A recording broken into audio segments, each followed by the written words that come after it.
Before the sea was seen as violent, before storms carried his name, Poseidon was simply a god who lived beneath the surface. While the sky belonged to Zeus, and the earth found its rhythm elsewhere, Poseidon ruled a world that was vast, unseen, and endlessly moving. This is not a story about rage or destruction. It is a story about depth, about a god whose power was constant, yet rarely understood. Tonight, we explore Poseidon, not as the bringer of storms, but as a presence shaped by distance, comparison, and the quiet weight of being second. Here on Sleevore, stories are told slowly, with no urgency, no sudden turns, and no need to remain awake. If these calm journeys bring you comfort, you're welcome to like the video and subscribe to the channel so more gentle stories can find you on nights like this. Now, let the noise of the day dissolve. Let your thoughts drift like water, and allow this story of Poseidon to unfold softly, one tide at a time. When the world was divided, Poseidon did not protest. The sky went to Zeus.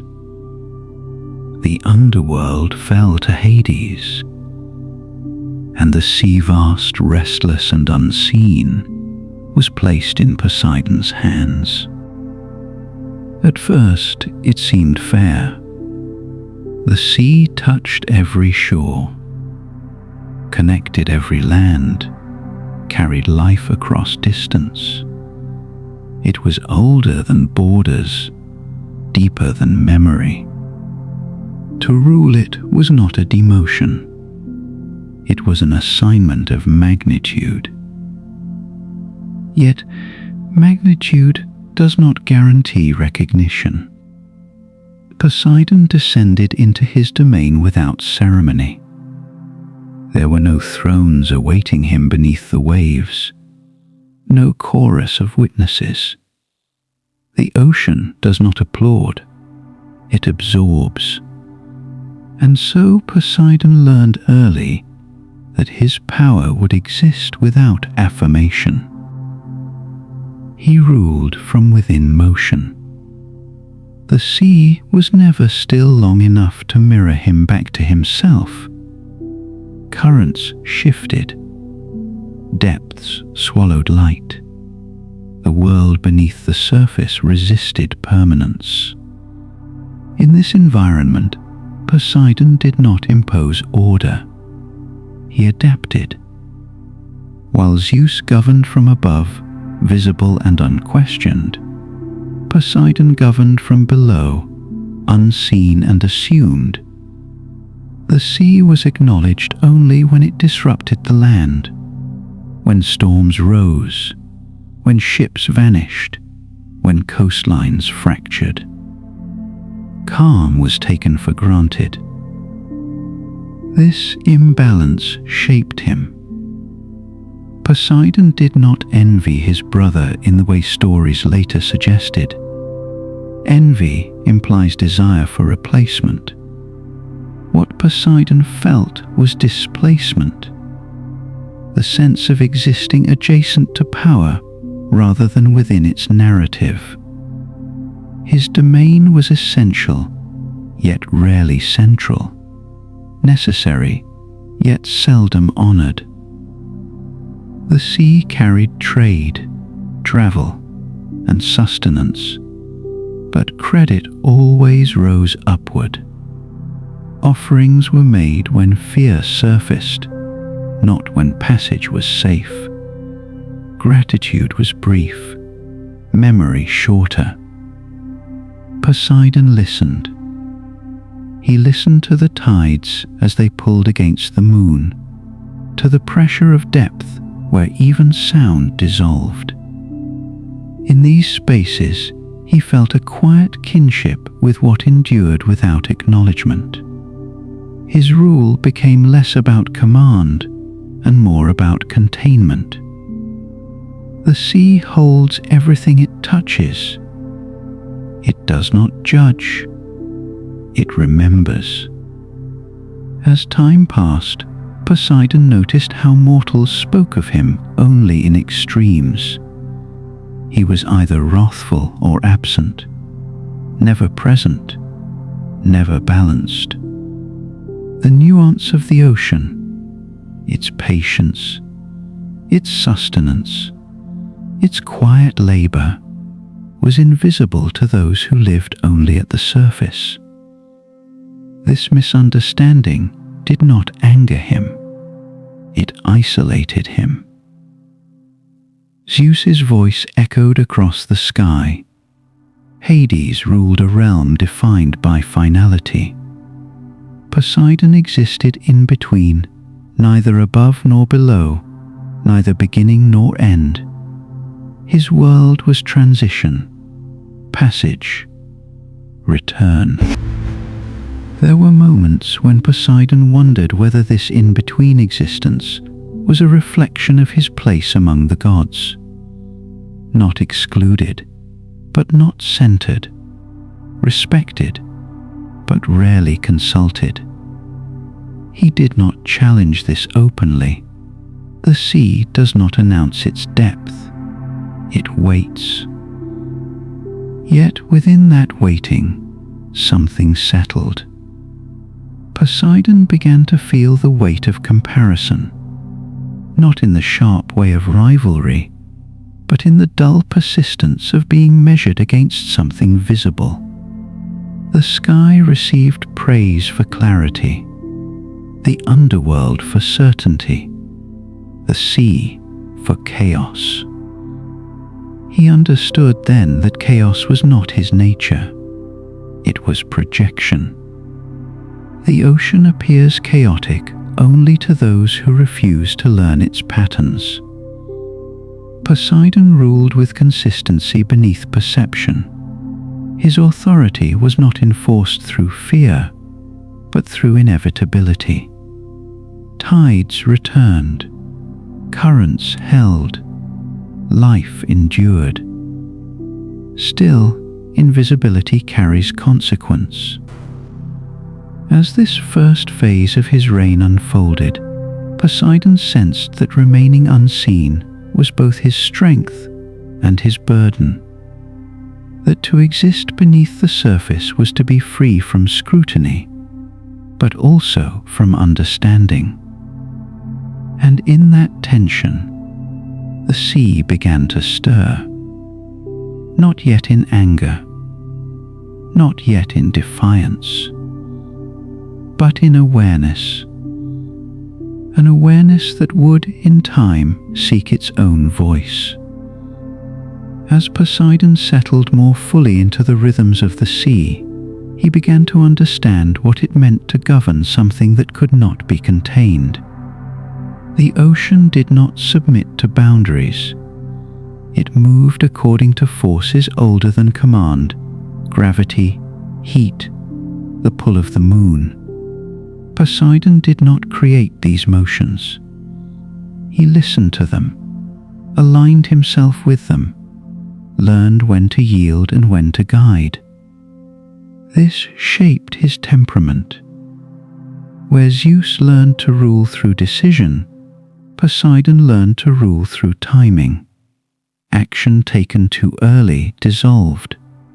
Action taken too late shattered. The sea demanded precision without rigidity. It rewarded patience, not assertion. Yet This way of being did not translate well beyond his domain. Among the gods, Poseidon's silence was often mistaken for indifference. His absence from disputes was read as avoidance. He spoke less, not because he had nothing to say, but because he understood how easily words harden into positions. The sea taught him that movement is more effective than declaration. Still, misunderstanding accumulated. Mortals built their lives along the edges of his world. They depended on it for food, for travel, for connection. Yet they approached it with anxiety rather than respect. They prayed for safe passage, not for harmony. Their relationship with the sea was transactional. Poseidon observed this with growing unease. He did not demand worship, but he longed for recognition, not of himself, but of the sea's complexity, of its generosity, its restraint, its capacity to sustain life without acknowledgement. When ships crossed calm waters, his presence went unnoticed. When storms rose, his name was spoken with fear. This imbalance echoed the larger pattern of his existence, essential in silence, blamed in disruption. Poseidon felt the quiet erosion of patience, not anger, pressure. Pressure builds slowly beneath the surface. It does not announce itself. It reshapes stone over time. Poseidon began to feel this pressure within his role, within his identity, as a god whose power was vast yet persistently simplified. He watched Zeus from a distance, not with resentment, but with curiosity. Zeus's authority was visible, articulate, affirmed. Poseidon's was diffuse, felt but unseen. The comparison was unavoidable, not because Poseidon desired the sky, but because the world valued what it could see. This realization stirred something unsettled. Poseidon began to question whether invisibility was truly neutrality, whether silence preserved balance, or merely allowed misinterpretation to calcify. The sea could endure neglect, but those who lived alongside it could not. Small disruptions began to appear. A current shifted where it had not before. A tide rose slightly higher along a familiar shore. These were not punishments. They were reminders. Subtle signals meant to draw attention, not inflict harm. But subtlety rarely commands understanding. Mortals reacted with fear rather than curiosity. They built narratives of wrath where none existed. Each misreading compounded the distance between Poseidon and the world above. This widened the rift. Poseidon did not desire conflict. He desired alignment, to be understood as something more than an unpredictable force. But alignment requires attention, and attention is often drawn only by disruption. He hesitated at the threshold of that truth. The sea can remain patient for centuries, but patience too has a limit. Not of endurance, but of purpose. When silence ceases to communicate, it must evolve. As Poseidon considered this, the waters deepened around him, dark and steady. The pressure within did not explode, it gathered, and with it a question began to form, not of vengeance, but of voice. How does something vast and quiet make itself known without becoming what others fear? Poseidon did not choose upheaval. It arrived as a consequence of being unheard. The sea, left unacknowledged in its patience, began to express itself in ways that could not be ignored, not as punishment and not as warning, but as presence, a reminder that depth, when dismissed, eventually asserts itself. The first storms were not born of anger. They were corrections, rebalancing movements where tension had accumulated unchecked. But to those on the surface, any disruption felt intentional. Meaning was assigned where none was spoken. Poseidon watched as fear filled the gaps left by understanding. Mortals spoke of his temper, of a god easily provoked.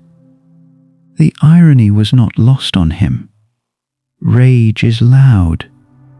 The sea had always been quiet. What they called fury was simply scale, the vastness of a system responding to imbalance. Yet labels have weight. As these narratives spread, Poseidon felt his identity narrowing. He was becoming a symbol rather than a presence, defined not by what he sustained, but by what he disrupted. This simplification was not imposed by Zeus or the other gods. It was created by distance, and distance, once normalized, is difficult to close. Poseidon considered confronting this directly. He could speak, intervene, explain, but explanation requires listeners willing to slow down, to see beyond immediate effect. Few were prepared to do so. They wanted certainty, not complexity. The sea does not offer certainty. So Poseidon faced a choice not of action, but of direction. To retreat further into invisibility, preserving balance at the cost of being misunderstood, or to allow the sea to assert its nature more fully, risking fear in exchange for recognition. Neither path felt just. He chose neither. Instead, Poseidon began to refine expression. Storms became more patterned. Disruptions followed rhythms rather than surprise. He shaped the sea's voice not to dominate, but to speak in a language the surface might eventually learn. This was not manipulation. It was translation. He accepted that translation would be imperfect, that some would always mistake movement for menace. But clarity, he realized, does not require agreement. It requires consistency. The sea became a teacher. Waves demonstrated repetition. Tides showed return. Even destruction carried renewal. Coastlines reshaped, but life adapted. What seemed catastrophic in isolation became restorative in sequence. Poseidon hoped this continuity would be seen. Yet hope, like patience, has its erosion. Each ship lost, each shore altered, added weight to his presence in the mortal imagination. Offerings multiplied, but so did distance. Fear creates ritual, not relationship. This realization brought a quiet sorrow. To be known only through caution is to remain alone even when acknowledged. Poseidon did not seek love, but he longed for understanding. An understanding that saw the sea as collaborator rather than adversary. Above, The gods debated order and influence. Poseidon remained at the margins of these discussions, not excluded, but peripheral. His domain functioned regardless of decree. The sea did not require consensus. This autonomy was both gift and isolation.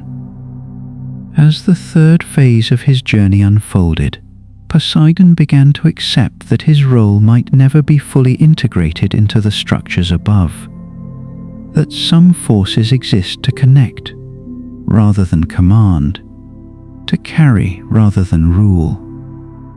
The sea does not insist on centrality. It insists on motion. And in motion, Poseidon found a form of expression that did not seek permission. Not to dominate, not to punish, but simply to be felt, and once felt, never entirely forgotten. By the time Poseidon understood this, the idea of control had already lost its appeal. Control suggests resistance. The sea does not resist. It receives, reshapes, and returns. What mortals interpreted as domination was, in truth, accommodation on a scale they could not measure. Rivers met the ocean not because they were conquered, but because gravity guided them there. Storms rose not because they were commanded, but because pressure demanded release. Poseidon began to see himself less as a ruler and more as a boundary, one that was never fixed. This realization shifted something subtle within him. Power no longer meant asserting will over water, but listening to it. Currents carried memory. Depths held silence older than any god's name. In those depths, Poseidon sensed truths that Olympus rarely considered. That stability is temporary, that form is borrowed, that even gods exist within cycles they do not govern. The sea reminded him of this constantly. Where Zeus ruled from height and clarity, Poseidon existed in layers. Nothing in the ocean revealed itself all at once. Light faded gradually. Sound traveled differently. Distance distorted meaning. To understand the sea, one had to surrender certainty. This was why mortals struggled. They built maps and borders, believing lines could tame fluidity. They named regions of water as if names granted ownership. When those lines dissolved, when waves crossed boundaries or tides ignored calendars, fear followed. Fear always follows the collapse of assumptions. Poseidon did not resent this, but he did not correct it either. Correction implies authority. He no longer desired that role. Instead, he allowed contradiction to remain visible. Calm waters coexisted with unseen trenches. Gentle shores masked tectonic tension. The sea became an honest mirror. Serene on the surface, immense beneath. Some sailors began to understand. Not through prayer, but through attention. They learned to read the wind, to respect silence, to wait rather than demand passage. These were not acts of worship. They were acts of alignment. And Poseidon noticed them, not as favorites, but as participants. This distinction mattered. Participation did not guarantee safety, but it granted coherence. Those who listened suffered less confusion, even when loss occurred. They knew the sea had not betrayed them. It had simply continued. From this, Poseidon learned something unexpected. Meaning is not granted by survival alone, but by comprehension. A ship lost without understanding became a legend of wrath. A ship lost with understanding became a lesson carried forward. Both outcomes shaped memory, but only one reduced fear. The gods above rarely considered this difference. Their interventions were decisive, immediate, dramatic. Poseidon's influence was gradual, cumulative, and often invisible. This made him seem distant, even indifferent. In truth, he was attentive in a way that defied spectacle. As time moved on, Poseidon accepted that his legacy would never be a single story. It would be fragments, songs, warnings, habits passed between generations. He would exist not as a figure, but as a presence woven into movement itself. The sea would never explain itself, and neither would he.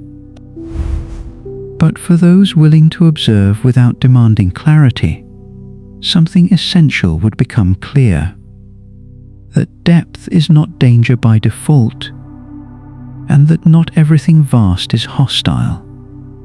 Some forces do not ask to be trusted. They ask only to be respected. Time, even for a god, has a way of smoothing sharp edges.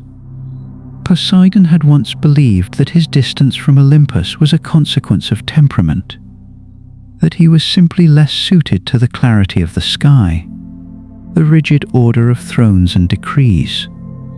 But as centuries folded into one another, he understood that the separation was philosophical, not emotional. The heavens valued permanence. The sea understood impermanence as truth.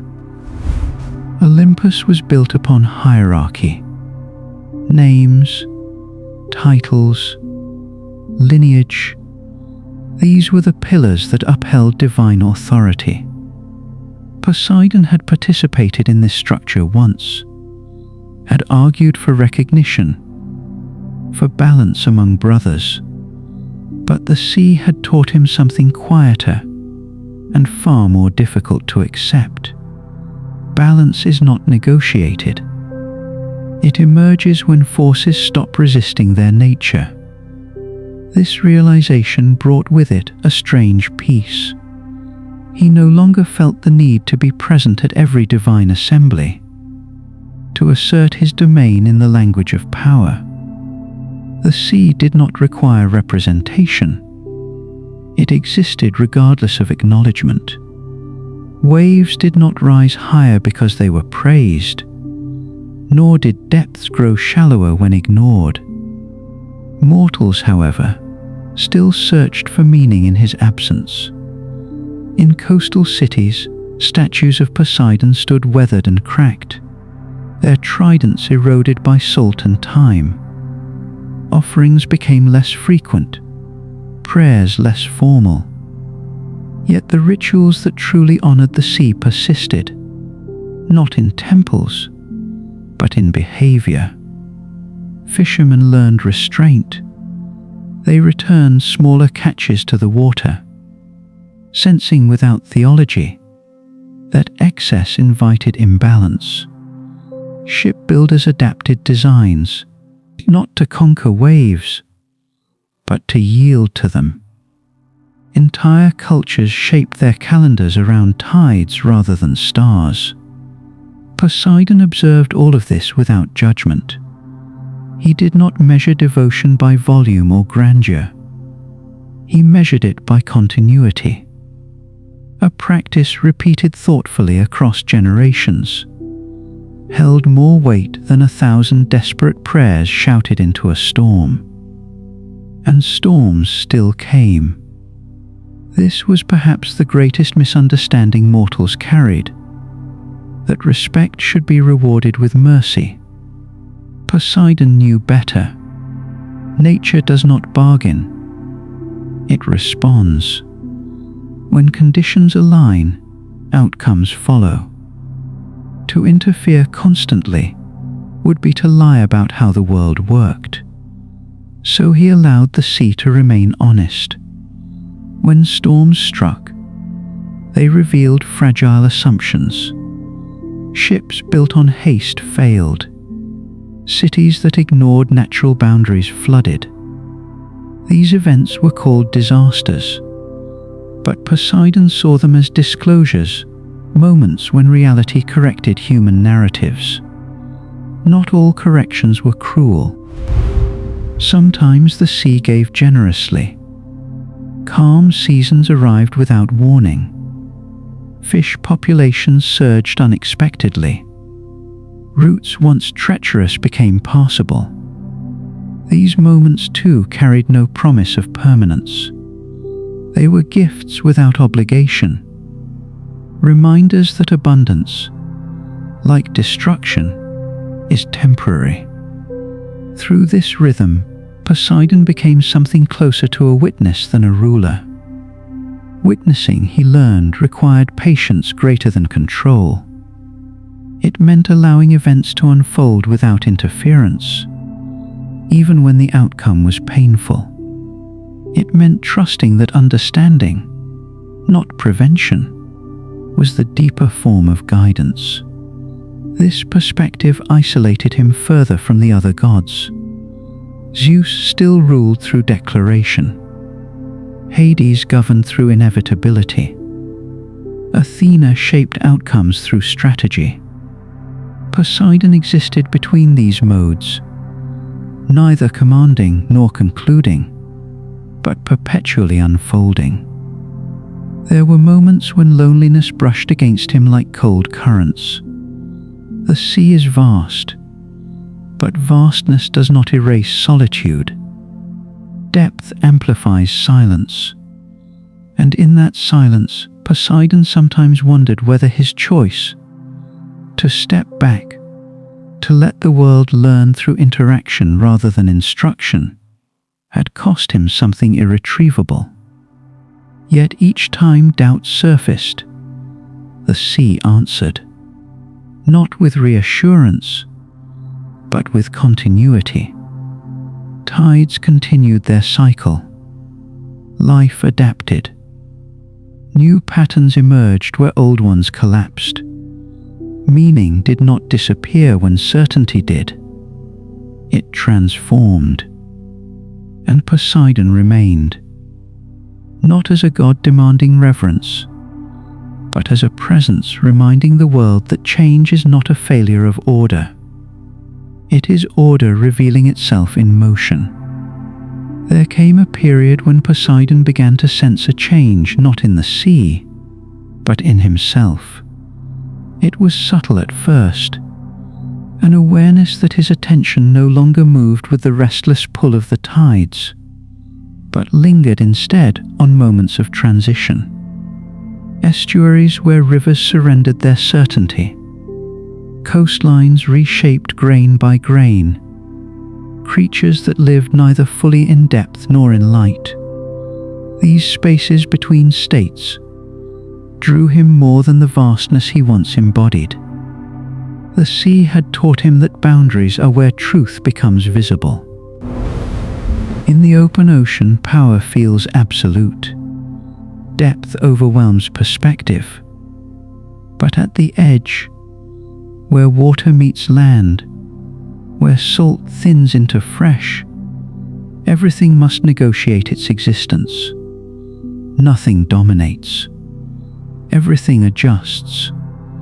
Poseidon began to understand that his true nature had always belonged here, in flux rather than in expanse. Mortals too lived in these in-between spaces. They were born of land yet depended on water. They feared the sea yet built their lives beside it. Their myths painted Poseidon as volatile, unpredictable, a god to be appeased. But beneath that fear was recognition. They sensed that the sea mirrored their own instability, their inability to remain unchanged. This resemblance unsettled them. Poseidon did not correct the myth.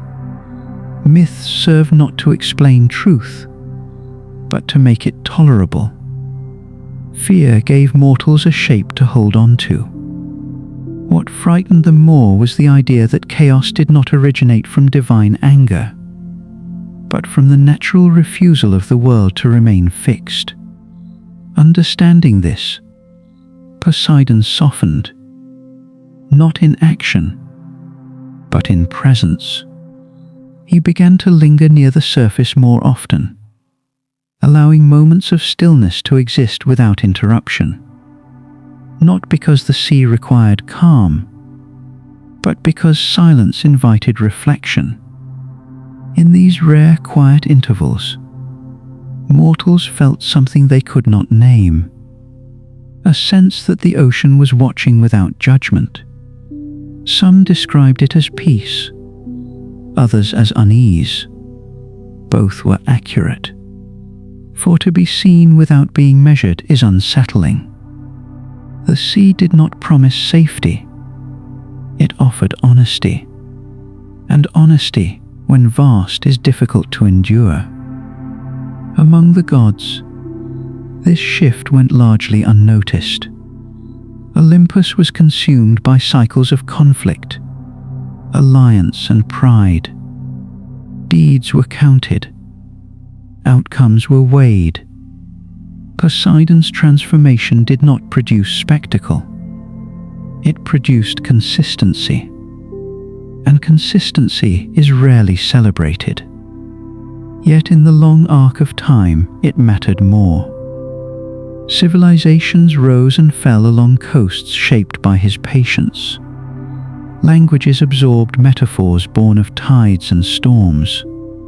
Even when Poseidon's name faded, his influence remained embedded in how people understood uncertainty.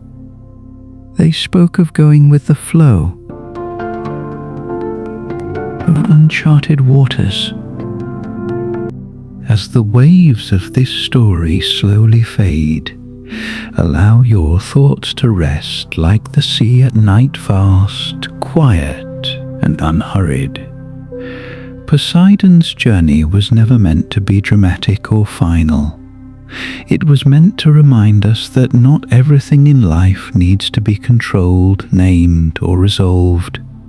Some things ask only to be felt, respected, and allowed to move. As you prepare to sleep, let go of the need to hold the day together. Like the ocean, you can release what no longer needs resisting. Tomorrow will rise in its own rhythm. If this story brought you calm, reflection, or comfort, consider supporting Sleevore by gently liking this video and subscribing to the channel. New bedtime stories await, quiet tales to accompany you through the night. Now, rest easy. May your dreams be deep, steady, and kind. Good night.